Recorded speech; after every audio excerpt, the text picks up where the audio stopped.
So this is a slight change of pace from all of the previous presentations. I hope that we'll be able to give you an opportunity yourselves to join and to ask some questions of our panelists. We're here just before the lunch, but I'm sure that we will provide some weighty and interesting information for you before we can all exit and get our lunch. My name is Janet Anderson. I'm a journalist who currently works on the issues of accountability and justice. I'm often looking back at specific mass killings, things like genocides, and asking how to make individuals accountable for these. For example, how to provide justice for genocides such as Rwanda and Cambodia, and whether what we've come up with has actually been effective, and whether that means something to the victims. But now I have a group of historians with me who are grappling with the truths and the stories of a genocide a while ago, but still entwined in our current politics. 4 historians to discuss the topic after the Holocaust, the sad picture that continues to emerge. And we're going to delve in some depth both into the Dutch and the Lithuanian perspectives. As Robert said in his first keynote introduction, we should ask ourselves why people made the choices that they made under Nazi occupation. And a rough quote from him: "Why are the Dutch seen as saviors of Jews, but they were in fact not much better than Lithuanians who are seen as killers?" So, and also to extend that to ask what role historical research plays in helping society move from black and white to shades of grey.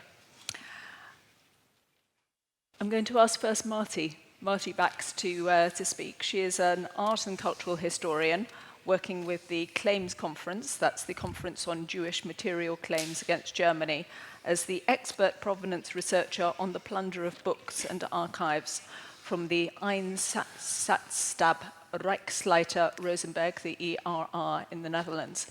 And Marty, you suggested that I ask you a question. You're going to have to fill in the details once I've asked the question. From next year, around 300,000 collaboration files of Dutch citizens will be published online. So in what way can these files contribute to a more realistic view on the war situation in the Netherlands? And how grey were the Netherlands in reality? I'm sure for many people there's a lot that is encompassed in that question, so please go ahead. Okay. Thank you. I would like to tie in with the compartmentalization of evil, because the Dutch are, in public view, are the prime example of resistance on the one hand. So they were white, but also the Nazis on the other side were the black guys in the Netherlands. And I want to show you with 2 slides how grey the Netherlands actually have been. Next year these collaboration files will come online. That is 5 years too late, because by law they should have been online 5 years ago. But there's a lot of resistance within the circles of collaborators to have these files online. And now I have made a small statistic of how these collaboration files are structured. You can see that the total population of the Netherlands was 9.2 million, and actually the amount of files is larger. This is 485,000 files, which is only 5% of the Dutch population. Now you would say, well, Netherlands was really clean in that sense, and even it becomes cleaner because only 155 persons were in some kind of measure were sentenced. But the main part, 329 people, were deemed with a small offenses, and they were dismissed. So of those 485,000 people, 2/3 were deemed not collaborators.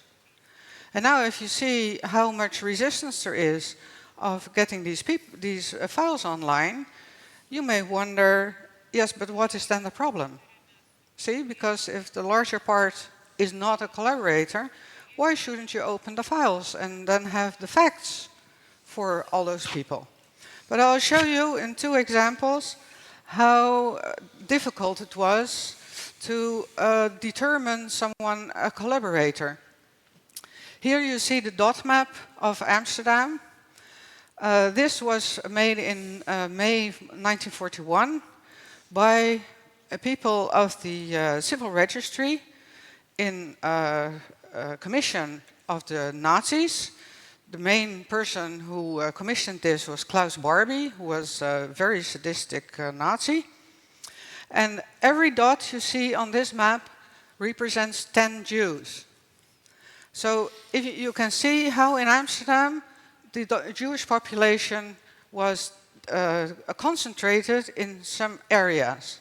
And this map was the start of the deportations, because the German government could just round up all those people from the addresses, and by and large they just deported the Jews. The interesting thing is that after the war, the Jewish Council was prosecuted for having collaborated with the Nazis. But the German Council was instituted by the Nazis to ratify, in fact, the deportation of the Jews. So the Jewish population themselves had to streamline their own deportation. And I don't know if the civil servants who made the map have been prosecuted after the war, because their names are not known. But the leaders of the Jewish Council had to defend themselves for having collaborated with the Nazis. That's a really, really thing that what the professor said, that if you are at the time, you see it differently from the perspective of now. Well, and the second one is the main thing where you can see how widespread collaboration must have been in the Netherlands. It is absolutely more than the 5%. I've made a scheme of how the government was organized in the Netherlands. The exceptional situation of the Netherlands was that instead of a military government, the Dutch government had fled to London and left our government vacant. So the Germans installed a government on top of the Dutch government. You see it at the top. Arthur Seyss-Inquart became the head, and he was the leader of the whole of the Dutch government. And he made 4 departments in which those civil servants of the Dutch government had to operate. So they had to execute all the laws and the orders of the Nazi government. Now, because I'm researching the looting of books and art, I had to make a scheme of which departments were actually active in the looting. And now you can see that all of the departments were active in the looting, and that even if there were Nazi officials who were at the head of the departments, they instructed Dutch civil servants to perform the looting. But then you also have society, those 329,000 that were not persecuted.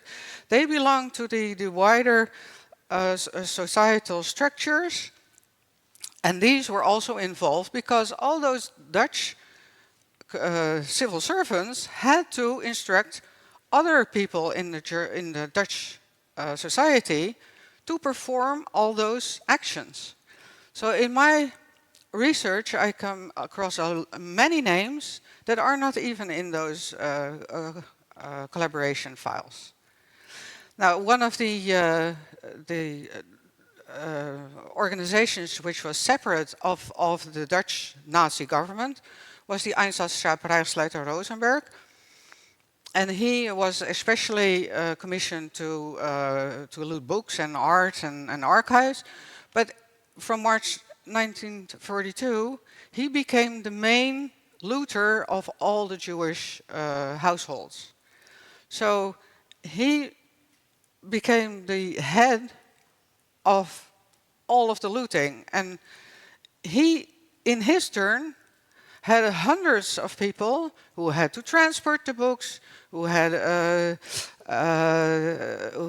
had ships, who he instructed all kinds of transport companies, also German, to get everything out of the country.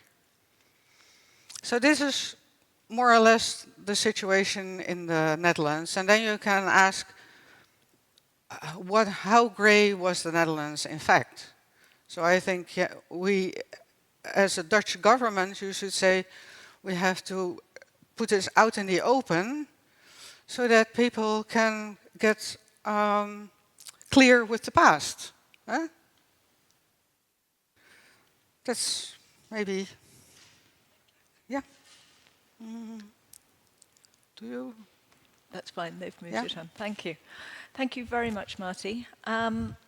Next we have Linas Venclauskas, who's a historian at Vitatis Magnus University, studying a range of topics, including modern anti-Semitism in Lithuanian society and the history of the Holocaust in Lithuania. I had suggested to you a rather broad question to understand what do we know now about what happened in Lithuania when the Red Army left in 1941 and when the killings of Jews started. What is the general understanding? Thank you for the question and thank you for the invitation to participate in the panel. Again, answering to your question, usually when I'm speaking about the Lithuanian situation, there are two levels. One, let's say, academic or research level, which is rather well developed, and when we know the details, the information, and the second level is the society, the reactions, and those two layers do not necessarily match each other. Speaking in the other ways, generally, I would say Lithuanian mentality was still built partly as a victim. Saying that actually we suffered Nazi occupation. In Netherlands were dealing with. For Lithuania, it was already the second occupation.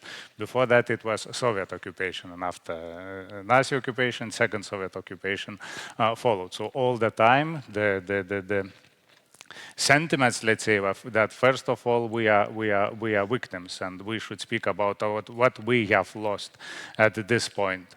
And in Lithuania under the Soviet occupation, one situation was, but especially in the Lithuanian emigre circles, especially in the United States of America, there was rather defensive position, saying first of all that we were the victims, we suffered from Soviets and from Nazis, and now we are also suffering from the Soviets.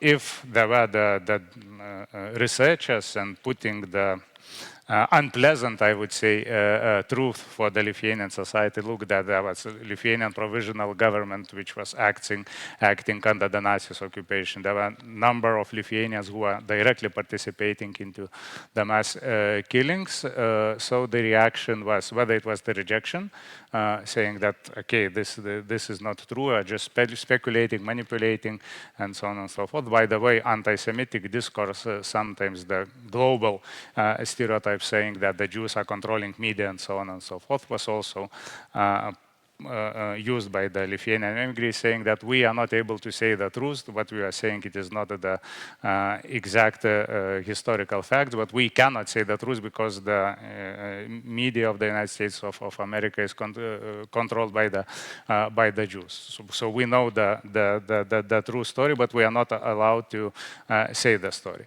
On the other hand, when real, let's say, testimonies were provided, given to the society.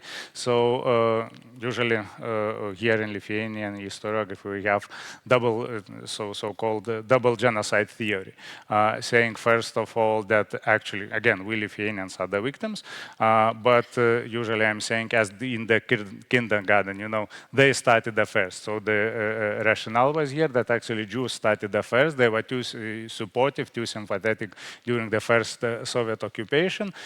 And because of the Jewish conspiracy whatsoever, Lithuania had lost its independence, which actually it is not true at all, but it was commonly perceived as the true statements, the true development of the history.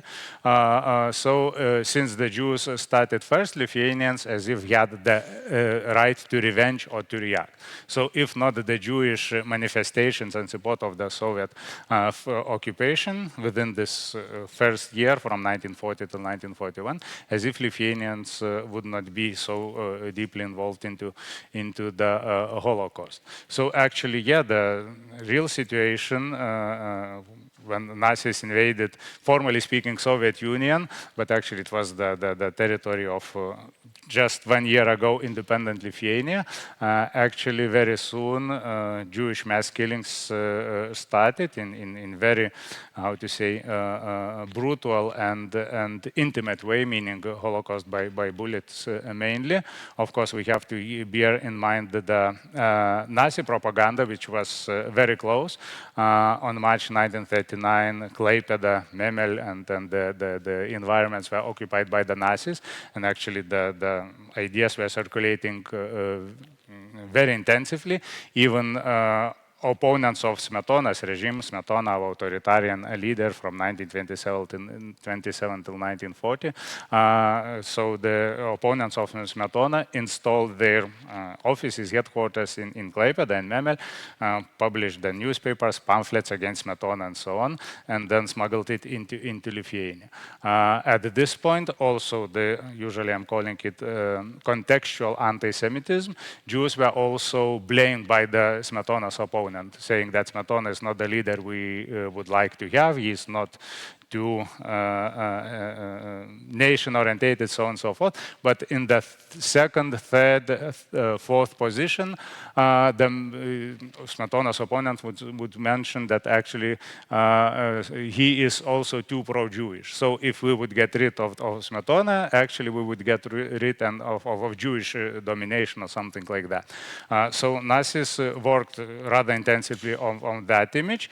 And parallelly to this, right from the 1919, 1920 till the first Soviet occupation, actually this, again, global stereotype of Jew-Bolshevism, or that Jews are the supporters and true agents of the Bolsheviks, was very present in Lithuania as well. So as if the ground or the mental background was already prepared, saying that actually Jews are very supportive of the Bolsheviks, of the communist regime, and there are two different lines of interpretations. One line would say that actually within independent Lithuania from 1919 to 1940, there was no organized or legislative anti-Semitism, meaning no Jews discriminating laws were ever accepted. But now usually the metaphor is used about the glass ceiling, meaning that at certain positions, Jews were reaching some point of their careers, but no further. For example, there were from 1924-25, there were no Jewish origin ministers, no generals in the army, and so forth.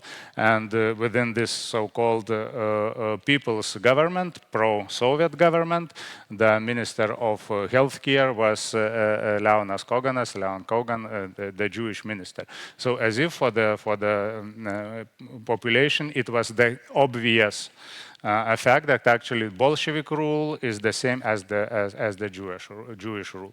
And when Nazis invaded, Red Army started to retreat, so self-organized Lithuanian so-called white band uprisers took their activities, and actually their premier target were communists and the Jews. And actually it was very, very mixed situation, and they were not making any selection between the Jewish population, so-called communists. And to finalize my speech, with a few exceptions, within 2 or 3 years of the Nazi invasion in Lithuania, actually there was no differences between the Lithuanian, let's say, communist and the Jewish population. They were all arrested and mass annihilation started, but within 2-3 weeks, then Lithuanian leaders of those organized groups decided something like, okay, Lithuanians might be trapped by the Bolshevik propaganda. They might be misled. So if we know that he or she is a communist, we should isolate them, but not to kill, because they might have the, usually I'm saying, Lithuanians have the right for the mistake. And for Jewish population, it was not applied at all. If you are Jew, that means that you are communist. On one hand, or another hand, your destiny is already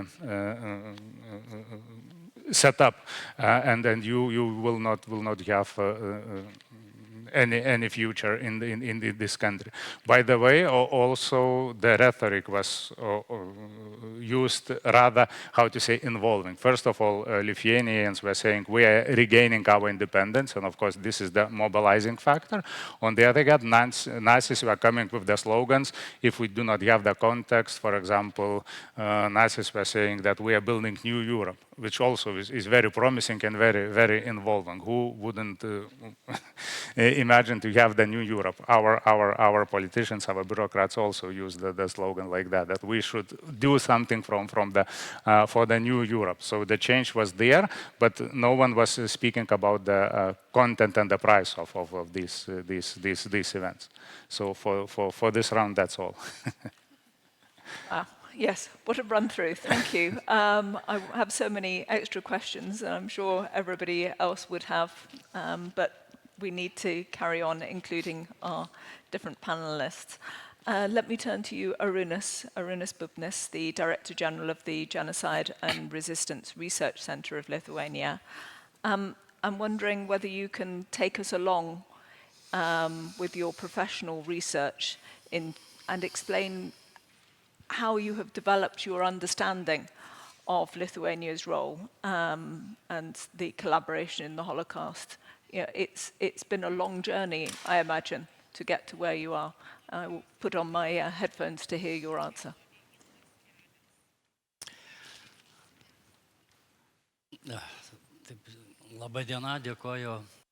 Hello, everyone. Thank you very much for the invitation to participate in this international conference. It was very interesting for me to listen to the presentation of my colleague from the Netherlands, and I would like to briefly talk about Lithuania in a similar manner.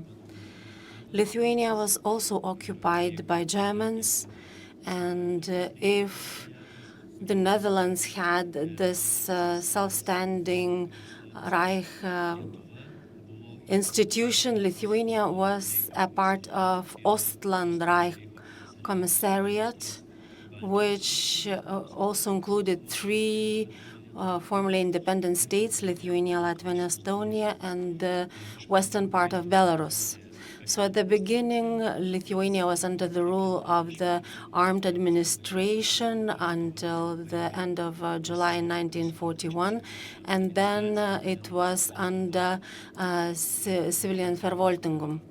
So it administrated the land until the very end of the Nazi occupation, beginning of August, pretty much, or middle of August 1944.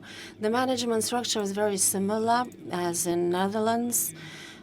under the Nazi regime. There were also the low administrative level, Lithuanian administration, which under the rule of the Nazi administration, and Lithuanians were not allowed to have their own government. And there were some public servants, maybe equal to the current ministers. And there were some administrative units and such institutions. They were similar to current ministries, but they weren't allowed to be called ministries at the time. And if we talk about Holocaust and Lithuanian collaboration, this issue remains unresolved in Lithuania, and we need further research. And I would like to name some facts also that are not very well known.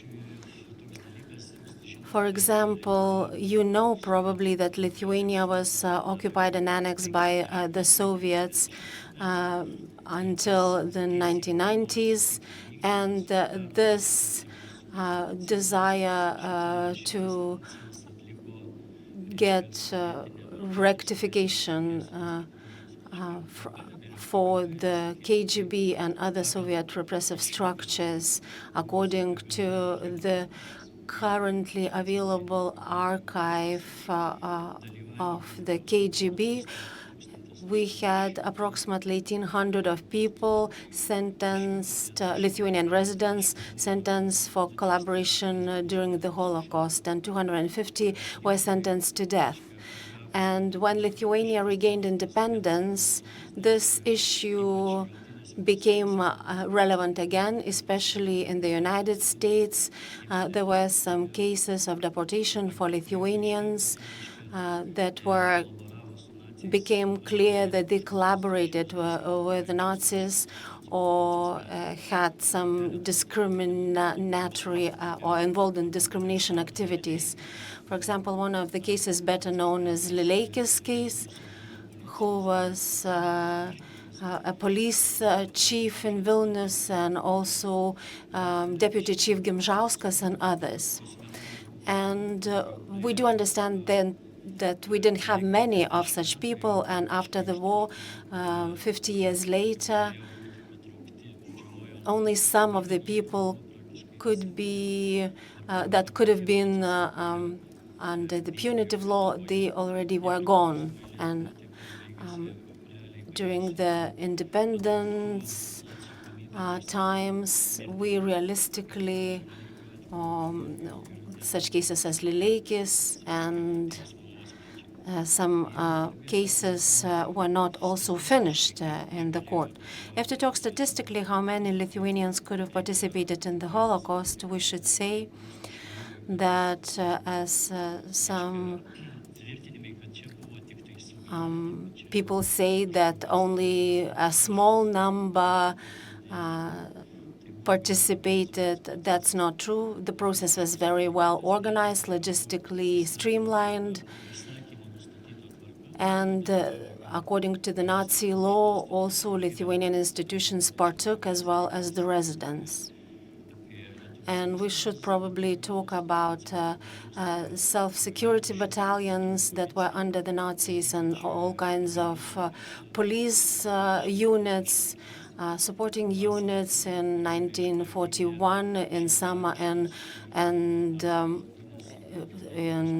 autumn that were involved in mass killings of the Jewish people.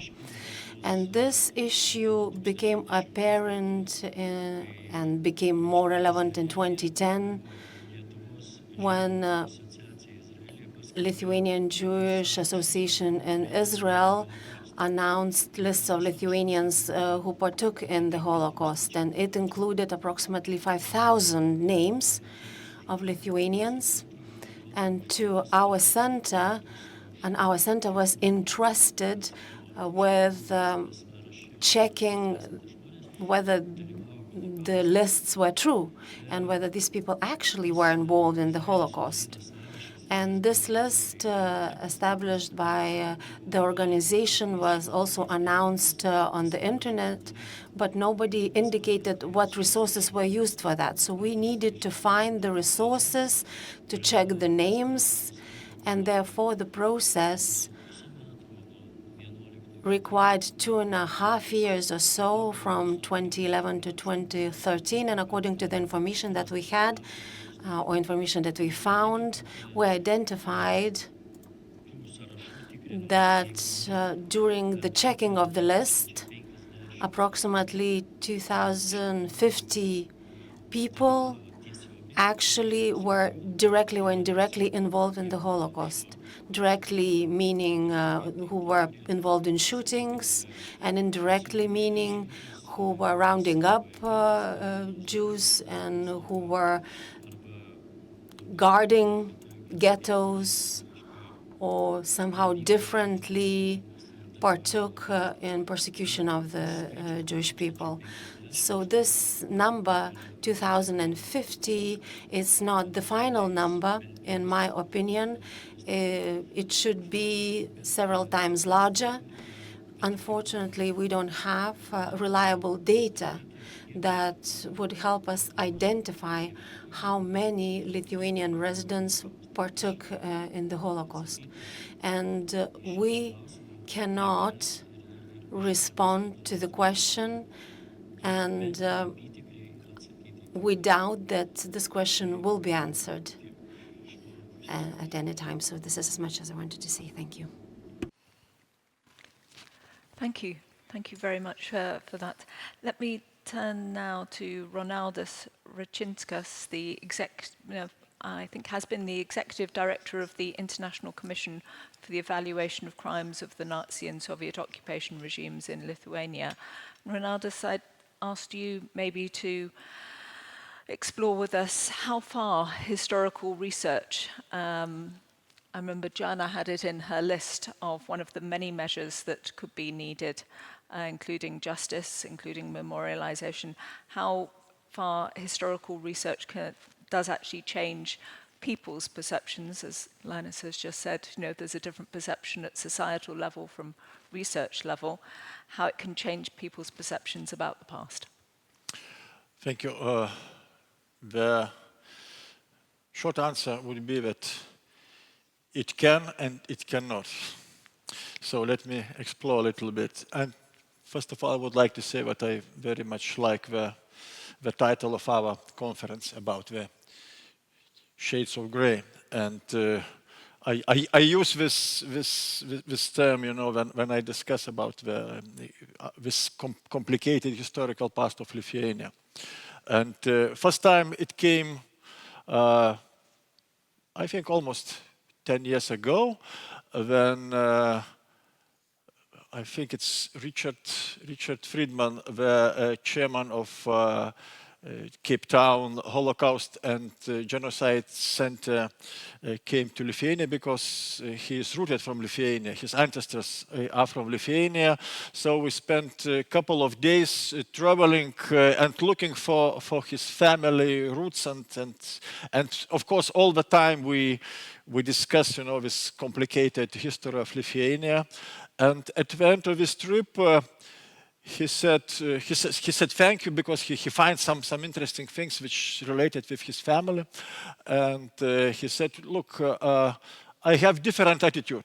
My attitude was really, talking about colors, it was a black attitude about Lithuania. And he said, now I have some shades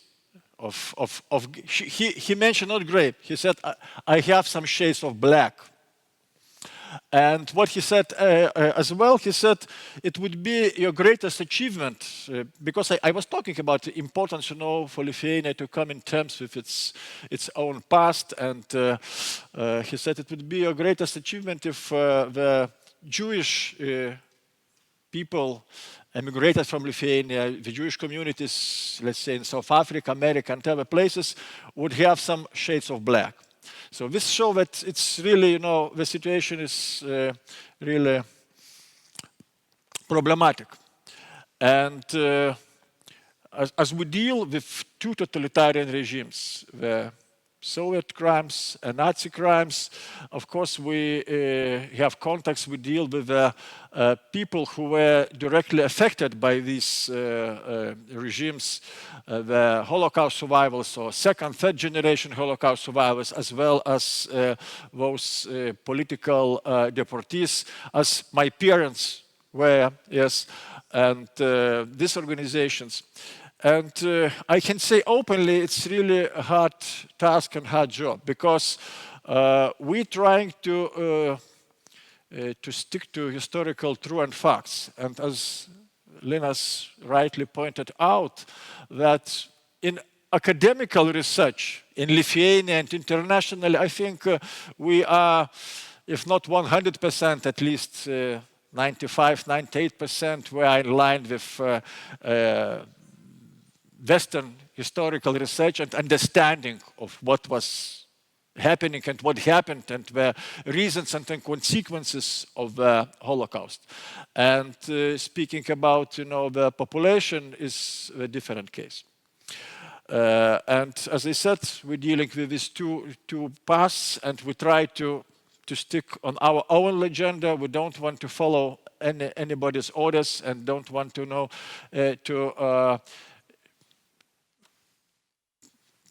drag the sheet, yes, from on one side or another side. And because of that, we are very heavily criticized by both sides. Some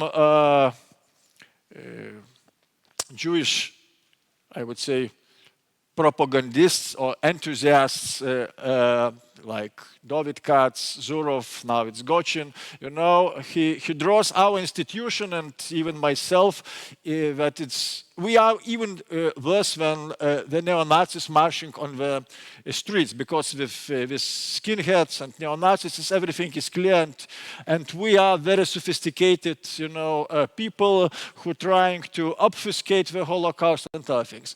And at the same time, we have numerous declarations of Lithuanian patriotic organizations addressing the president, because our commission is a presidential. We are functioning as independent body under the government. So a lot of addresses that we should reorganize, we should be closed, because we are almost a part of world Jewish conspiracy and so on. And as long as we are hidden from both sides, I think more or less we are on the right track. So what the situation is in the society, I would say openly how I see. I have not conducted a particular research. I think, unfortunately, but the majority of population don't care at all about all these historical events. And even my friends, whom I consider educated people, they always ask me, so what you do, what is all about you do? So go to the business, do some real things, get decent salary. So what you do there? No, you have talent of other things. So why it's important? Okay, and I understand that it's sometimes difficult to explain why it's important, but we have another part of the society which is very, very much concerned about these topics. And here we come to the situation, as I call, the ghettos of memory. Yeah? So we have close group inside which groups where certain historical narratives are circulating. And I very much like, in previous presentations, we're saying that be aware of toxic leadership, yes, political leadership.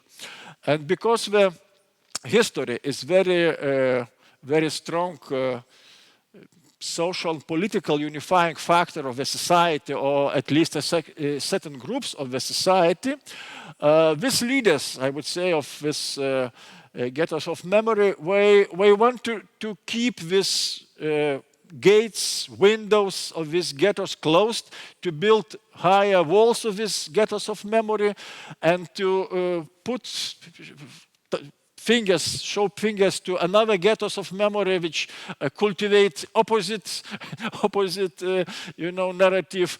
And as I always say, that if we look at some historical periods, especially when we're talking about this first Soviet occupation, Nazi occupation, again the second Soviet occupation, if you look at the pictures we draw, so it's very in black and white colors. And if we look at these pictures and put together, so we have the same picture, but the colors are different. In one group, the colors are black, in another group of the same facts are white. And our institution, what we do in terms of research, we try to disseminate. What is, I think, particularly important, that we are international commission, and all the conclusions adopted by the Commission are adopted by the consensus of representatives of different countries who in a way represent these different historical theories and even different historical narratives and attitudes of the societies we represent. Lithuania, America, Israel, some European countries. And because these representatives are professionals, so for us maybe it's a little bit easier to find this consensus, but still not in all cases was very easy to find a wording which would be accepted for everyone. And when it comes to the society at large, we need time. We need a time to heal, and it's very. I think it would be very important. And what we do, I would never have this optimistic belief that people from this ghettos would believe in stories told in another ghettos.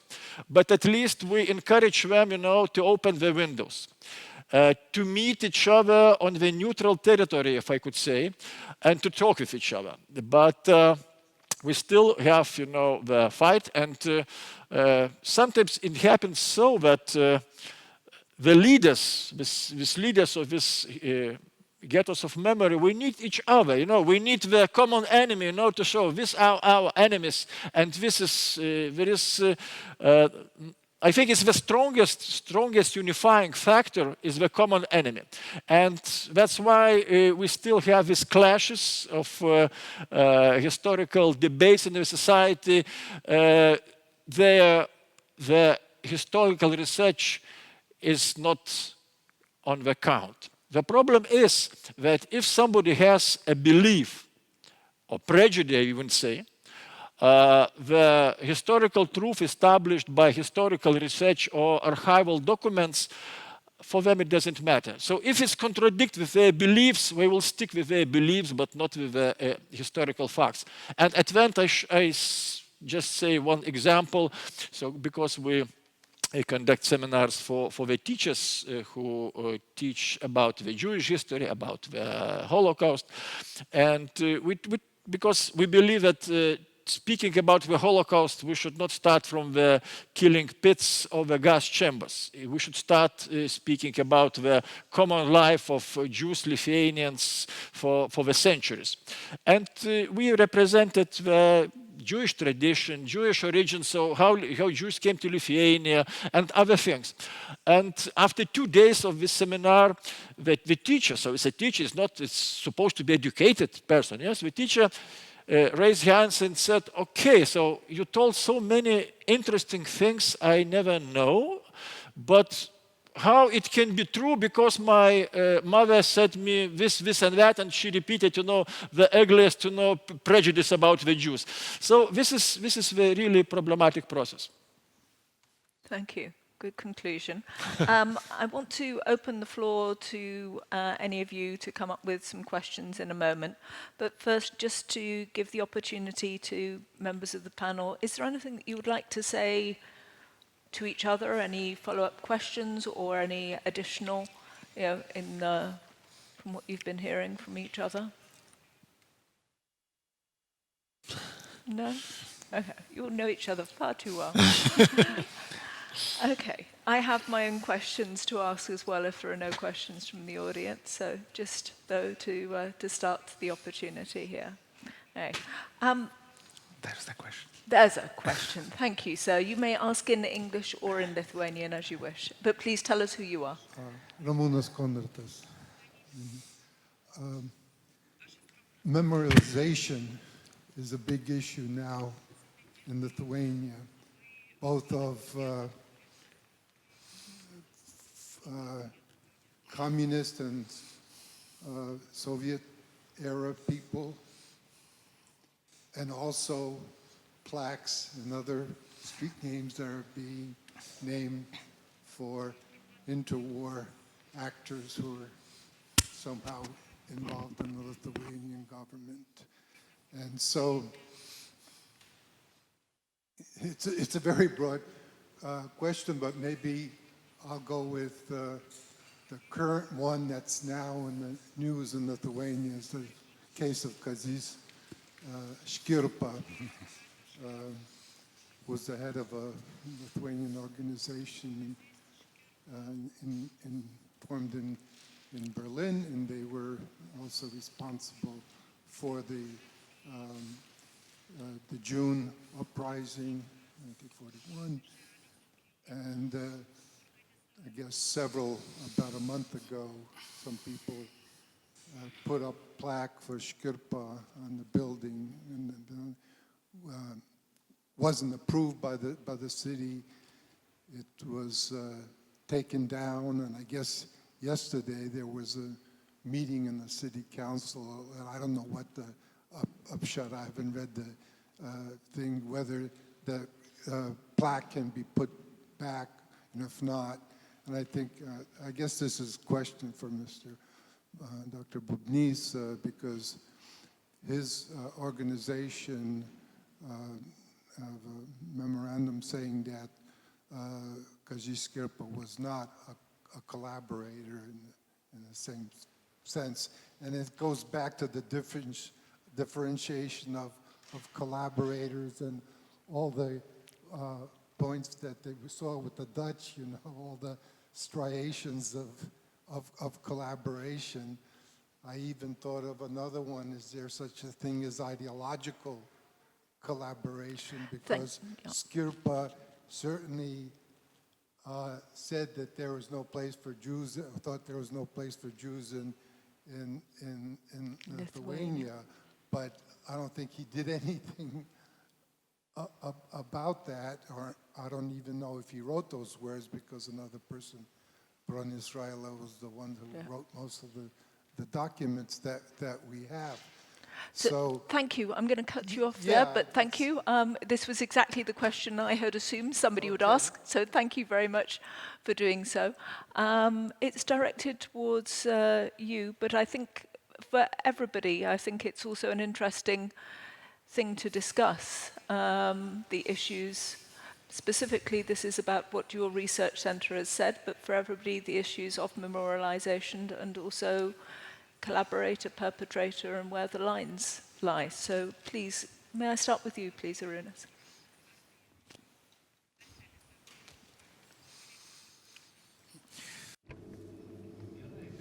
Very well. We can start from me, or I can start. I think this issue with Kazys Škirpa is quite a long one, quite an ancient one. Historians of our center has produced the first declaration, historical declaration about Mr. Škirpa back in 2015, because back then there was a question about alley named under Škirpa, whether it should remain Škirpa Alley or not. And the discussion has continued for several years. And finally, the municipality of Vilnius city decided to rename this alley, and it was changed to, I think it was changed in 2018 or 2019 to the Lithuanian Flag Alley. And it would seem that this discourse should have stopped back then because Ali was renamed. But now, recently, earlier this year, one of the parties, National Union, have been asking to place this memorial plaque for Škirpa as one of the first volunteer of the Lithuanian army at the end of the 1918, and he was one of the first to raise the Lithuanian flag on the Gediminas Tower on the 1919, the 1st of January. So the person was known for his input into Lithuanian independence, and the party wanted to place this flag on the building where there was the commandership of Vilnius city in 1919, and the volunteers could be recruited there, enlisted into the army. And the municipality has not answered, has not given any answer to this party, so they did it on themselves without any approval, and they placed that flag on the building.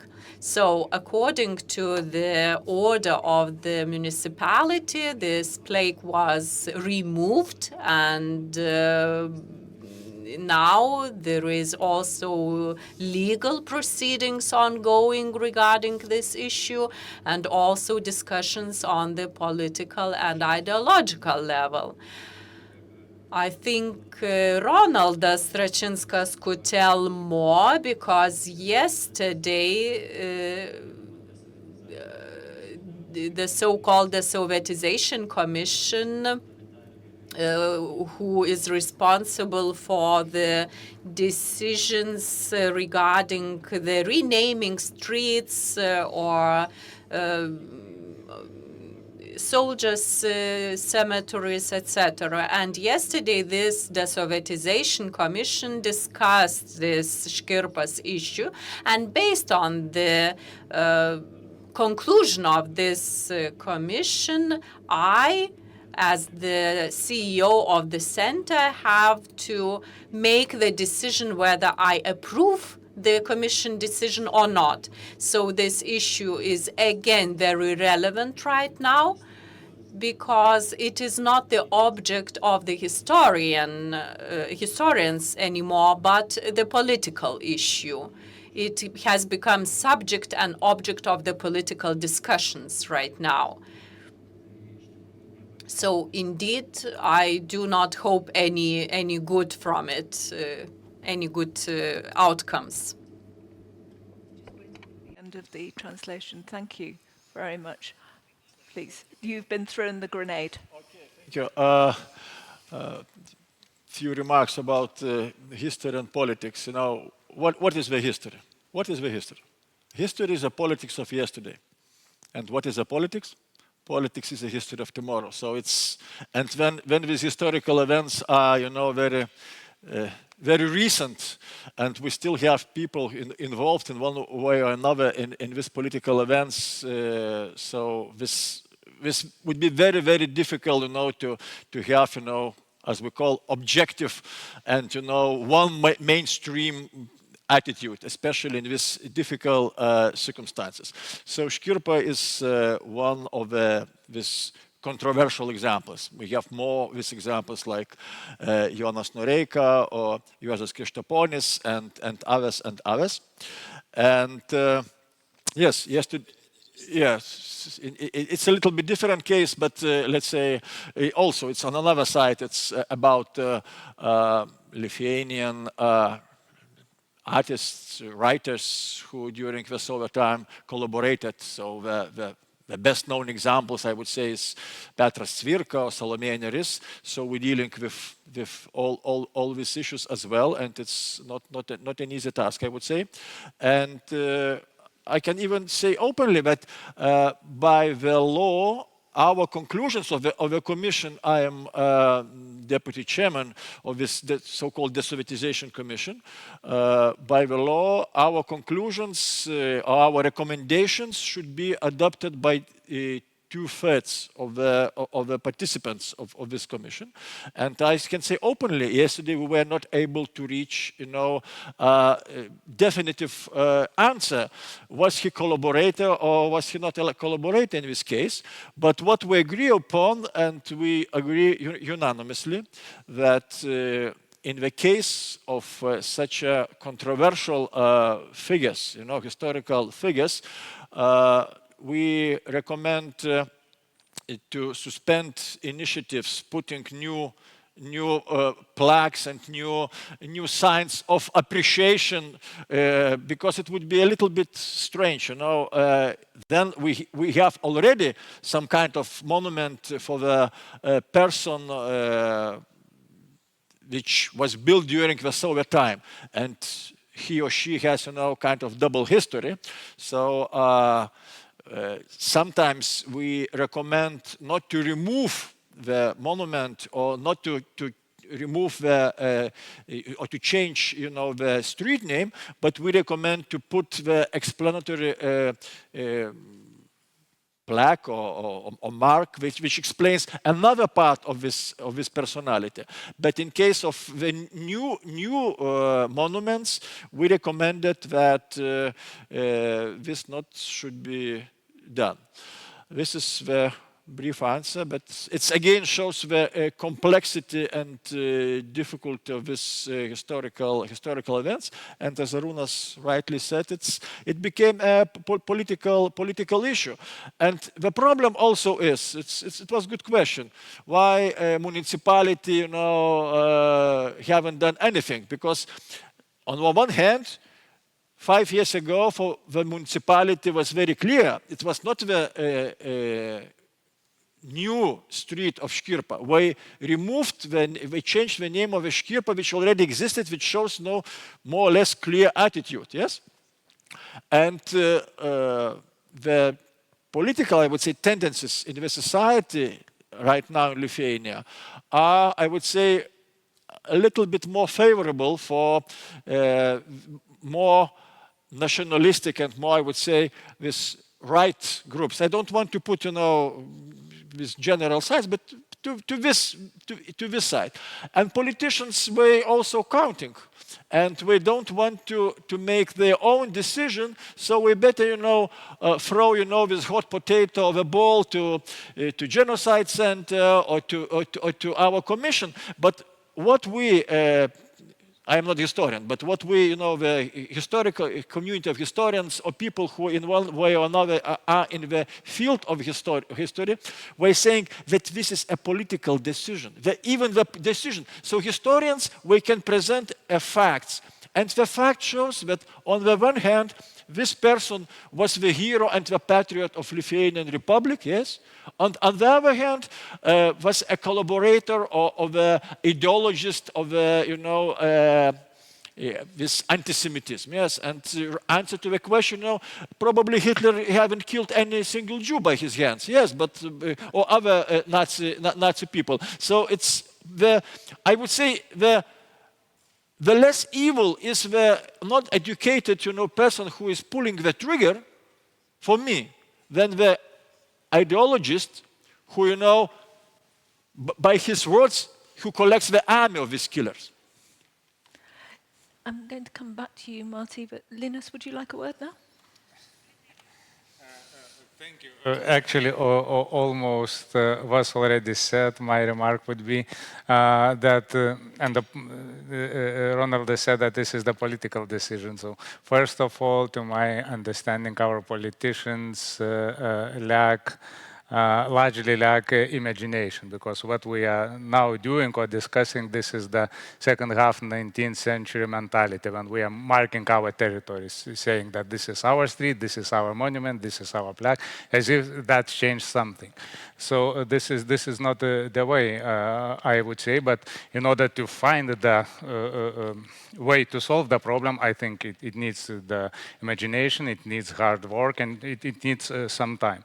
If I personally would be asked about Kazys Škirpa, I would teach about Kazys Škirpa even in the high schools, but as the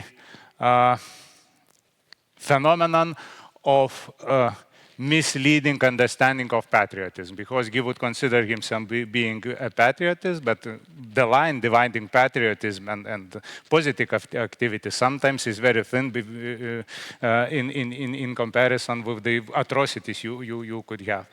Being a diplomat, a political leader, and a candidate in this provisional government as prime minister, for me, he is total disaster, because he was not able to count in front a few steps, because he was not able to understand the Nazis' ideology that Lithuanians or Lithuania are not the equal partners. So he lived in some kind of misleading, dreaming, self-created world, and he was not able to see the clear situation. So as an example of misleading ideology or misleading fantasies, I would suggest to teach about Kazys Škirpa on the one hand. On the other hand, because there are plenty of stories. Just yesterday, I was also in Vilnius, and I was visiting some small exhibition of Mstislavas Dobužinskis. He was the Lithuanian painter and theater director. And that was the program. So Dobužinskis was doing the decorations and the costumes for the art, Commedia dell'arte theater in interwar Lithuania. And Dobužinskis is not a pure Lithuanian, okay? Then the author, the play, the opera was composed by Italian composer. And then the main conductor in National Theatre in Lithuania in Kaunas was Leiberhoff Mekler, the Jewish prominent leader. And that is a much more interesting and involving putting together information which somehow is not circulating. Partly the occupations, partly the loss, intentional maybe loss of the memoirs. But if we would look more creatively to the situation, definitely we can find the better solution. And since I am teaching at the university, I believe in some part in in education as well, which is not very easily done, but it takes time and it is a process. So a few years ago, Kaunas municipality organized a guided tour, sightseeing in former Kaunas ghetto territory. I am guiding from time to time, so they invited me to take the activity, and I was rather skeptical because, well, Holocaust is not the very joyful experience, and I was thinking people would not be very involved into the activities. Having in mind that again some prejudices, some reservations towards Jewish and non-Jewish history or something like that. Some 20 years ago, there was still very clear division. Jewish history and non-Jewish history. Holocaust is Jewish tragedy, but nothing in common with the Lithuanian experience. So having all this in mind, I was thinking, okay, we will collect some people, but there were two groups of 20 people. So the organizer said that time slot the groups filled in was half an hour, 35 minutes, and everything was already filled.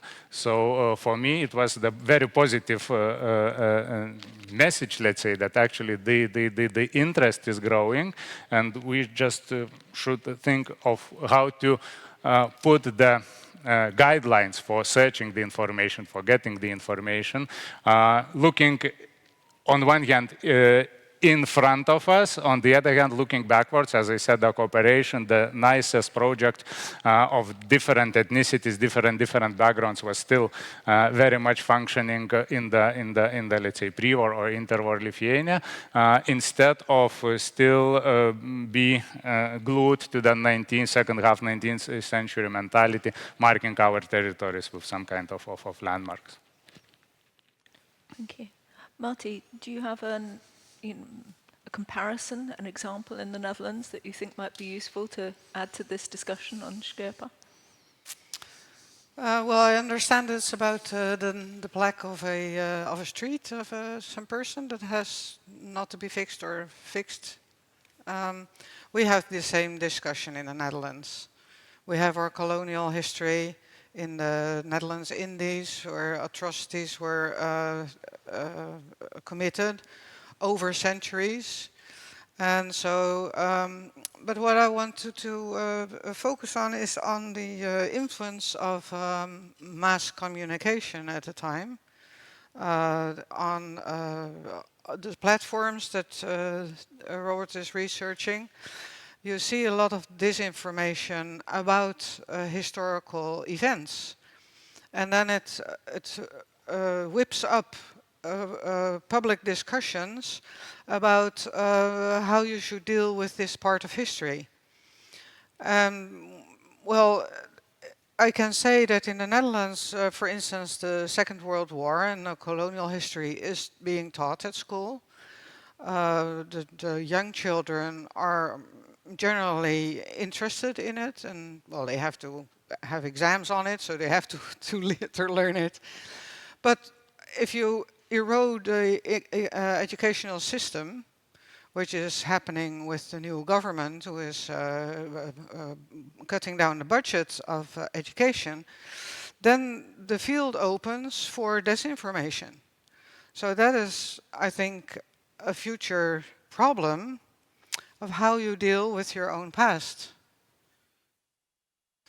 I don't know if it connects with the rest here. Well, I think it connects with the whole theme of the conference. Just to check, yes, we have a question here and a question here. I'm going to take two. Thank you. Marty Stanova, Czech Embassy to Lithuania. Thank you all for a very interesting discussion. I really like what Rolandas said about politics and history kind of being interweaved together. And I have a question basically for all of you. From what you do, what you study, would you have some recommendation for Ukrainians after the war ends? How should they deal with their traumas, history after the war? Is there something that they can take from your experience and use for themselves? Thank you. Thank you. And can we pass it to Rob there? Thank you. Please ask your question as well. Okay, my name is Rob Keukens. I'm from the Netherlands, and I have a question for you, for all of you. It seems to me during the day that we expect a lot from correct information and battle disinformation and policy based on facts. But the reality, for instance, in my country is that they don't care about facts. They don't care about the right information. Our government is blaming, scapegoating immigrants. They are the root of all evil, and they refer to the people, because the people believe that the immigrants are the cause of everything that goes wrong. So we base our policy on what people believe, not on facts. So how can we, what can we do about that? Thank you. So questions to, deep questions, I think, to all of you. I can try answer very, very briefly to your question. So be strong and brave enough to say true, even how much unpleasant this true is. And so this is in relation to Ukraine and yes, what they should do? For everybody. I would say it's for everybody, you know, the reconciliation with your past, it cannot be, you know, done by, you know, saying half true. So this is what's said about, not by you, by other presenter, that, you know, the morality cannot be, you know, morality if it's a partial morality, you know, selective morality, yeah? And I don't have a definite answer, so because I explained the situation, the problem which exists, but I still believe that, you know, saying and presenting the truth, saying facts, and using all possible instruments, and especially system of education, because in a way, when we're speaking with students in schools or universities, in a way we're educating the society, because kids are coming with their beliefs from their families, and especially with prejudice which are circulated in their families. And in a way, if we present the facts in the schools, so the kids come back home, and I believe it might be a chance that we'll discuss with their parents about all this prejudice, and maybe it will be some change. I hope. Okay. Marty, let me turn to you. Well, there's a genealogical law that you only become interested in history if it's 3 generations apart. So I hope that in the future people start to to look back on the history of their grandparents and great-grandparents, and to find out what the history actually is about. I mean, it's very difficult for young people who are in a mass communication society, affluent society, to actually imagine what it would have been to be in a war, see? And young people experience things by doing it, by experiencing the thing. So with the war in Ukraine, I always ask people, what would you do when you were in the war? It's a very personal question, but, well, it's a very moral one, actually. Which situation would you be the victim, or would you be a perpetrator, or would you be just walk along, or would you be in the resistance, you see? And that's a very hard decision to make. And then if you have to step back and look at history, that's even more complicated, because that's out of your personal surroundings, you know? Well, my daughter has been on an international school, like intercultural school, which is typically Amsterdam, because all the schools are intercultural. And she had Moroccan friends, for instance, and very nice people. And the father was born in the Netherlands, so he was actually assimilated. And then suddenly you get this information about, that the Jews are the bad in the society, and because they kill all people. And then I say to the girl, well, I mean, your brothers in the Muslim countries kill each other.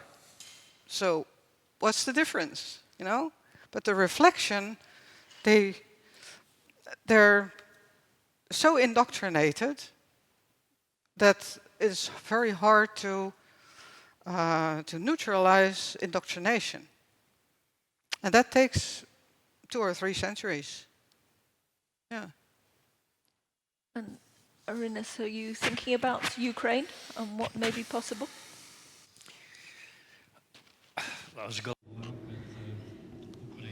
I think that the memorial regime, if we use this term, in Ukraine and Lithuania are very similar. Because in some ways, Ukraine has done more than Lithuania. Talking about the Russian invasion, probably that accelerated the de-Sovietization, the Russification processes within the field of history. In Ukraine, a lot of Lenin monuments fell very quickly, and nobody cared much. Nobody protested. And now they're stepping one step further. They are going to the Russian emperors, to Yekaterina's monuments in Odessa. I don't know whether they are still there or have they fallen already, but that the monuments that show the Ukraine as Novorossiya, New Russia, as a part of Russian Empire, showing that Ukrainians never had their state, and questions whether Ukrainians are some nation, talking about the narrative from Kremlin. So this de-Russification process and the communization process is taking place fast, but they also face a lot of serious issues as Lithuanians, Ukrainian collaboration with the Nazi regime and participation in the Holocaust, which probably is just as a sensitive topic as in Lithuania. Then Volhynia in 1943, murders in Galicia, where they were brutal battles, and 100,000 Poles fell, and approximately 30,000 Ukrainians, if I'm right. So I can see two very serious issues of the 20th century in Ukraine, and I don't think they will resolve them very soon. I know Babin Yar, for example, center is there, and a lot of books are being issued about the Holocaust in Ukraine. But Volhynia, Galicia problem, having in mind the Polish side, and despite the aggression against Ukraine, and that Poland is one of the most avid supporters of Ukraine, but when they start talking about history,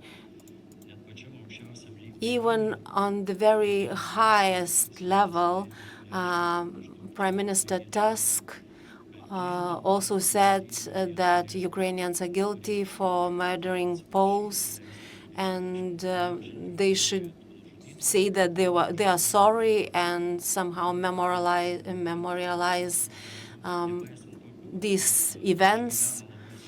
And despite the difficult times in Ukraine, and nobody knows how what the end will be, these historic wounds,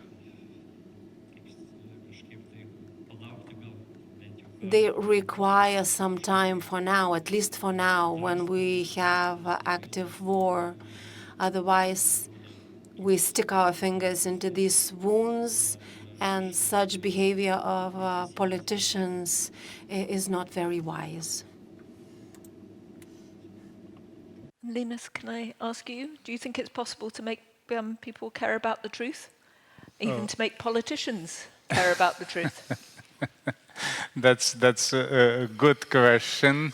Yeah, I think on one hand, on the other hand, because I do believe in the, say, power of truth. Sooner or later, the truth would expose itself. Despite if we want it, if we do not want it. Speaking about politicians in particular, still they want to be re-elected, or they want to be in power. So that's why they have to search for the audiences. And again, manifesting as if patriotism, as if the care of our people, and so on and so forth, is one of the quickest ways to get the attention, to get the vote. So that's why sometimes politicians might be, using only part of that rule, a portion of that rule, in order to achieve their goals. So that would be my answer. But generally, yes, I think there are politicians who are working, seeking systematically for the truth and supporting the processes. But again, at this point, you might be optimistic or pessimistic, because we see the wave of radicalization all over the Europe or United States of America at the same time, and then the not believing to the facts, but to some kind of just social media, something like that. Most probably all of us had heard that for Donald Trump, the immigrants are eating American cats and dogs.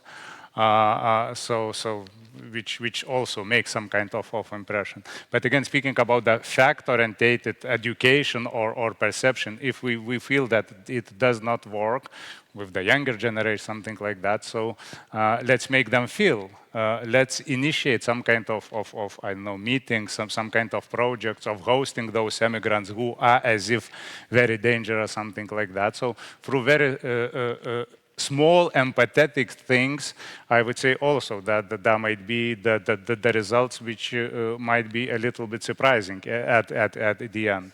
And I'll end my speech quoting Leonard Cohen poetry.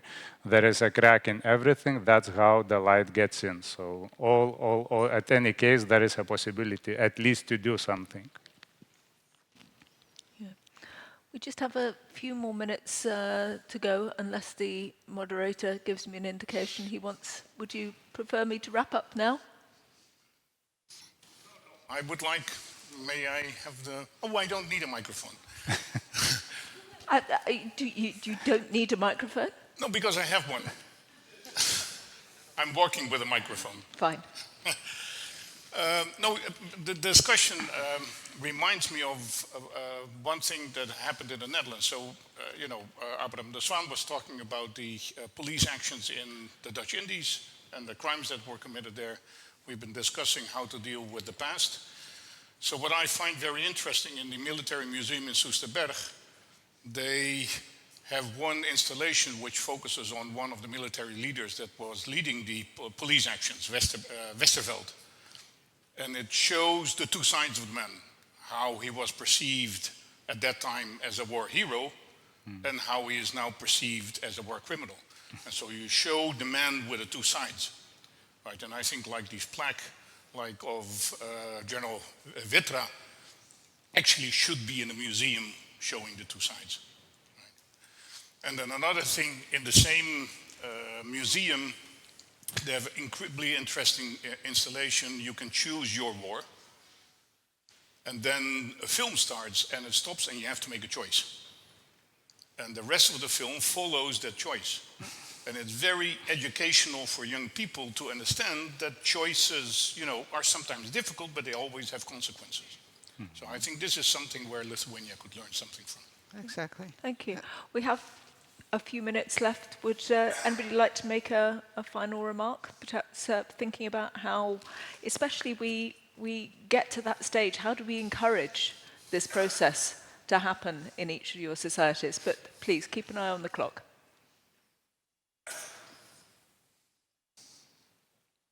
What from general perspective, maybe not directly to the Holocaust education topic, but from general perspective, what I think we do lack in our education, let it be school children, pupils, let it be already adults, possibility to make mistakes, because we are very afraid to make mistakes, and in some cases it limits us very much. So that's that one message which should be transferred. Another message, that actually accepting that you have made a mistake, or to say I am sorry, to apologize, is also not a sign of being a weak personality, weak nation, something like that. On the contrary, only the strong personality, the strong community could accept what the person or the community has done wrong, and to show, to give the examples that actually saying I am sorry, to let's say go in terms with the past at this point is not the sign of being a weak individual or society. Any other final remarks or no? Right. Yeah, I would like to. Yeah. Well, there you go. Although I am a historian, the further I live, the more pessimistic I become towards academic research, because you can write and issue 10 books about the Holocaust, and a person will still believe what their grandparents told them, instead of reading books and believing them or trusting academic research. So probably a possible solution could be media as an intermediary between the academicians and the society, the more understandable text that could affect the society more than academic research. Of course, without a doubt, we need to continue with academic research because it is the basis for more understandable texts available to public. And somebody said that, I don't know who, that beauty will save the world. But in a way, it's true through art, through film, on the topic of history. For example, Vaida's movie Katynia, at least in Lithuania, it impressed people so much more than books, articles about Katynia events. And I believe that this art world is very effective.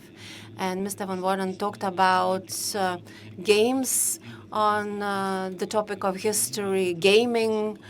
That would be a very good way to involve young people, engage them in learning about the history, especially if we want to engage the Z generation. They are gamers, they are visually driven people.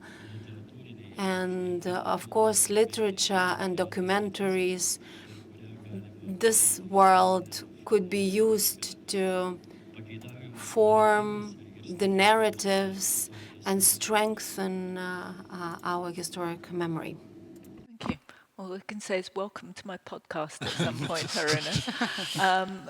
Ronaldas would like to have a word, but Marty, did you want to say something first? And then I'll give Ronaldas the last word. First. Okay. So even though a professional historian, Arunas is a little bit skeptical about historic possibilities of historical research, I still believe in the power of knowledge. I still believe in the power of education.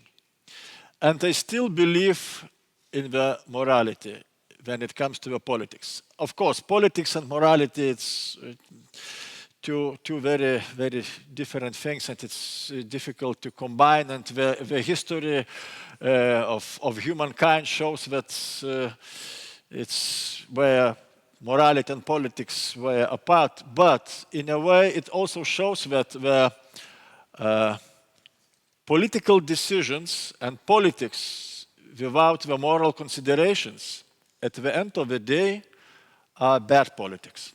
So I believe in these things, and we should work and we should hope and for a better future, for a better understanding. Right.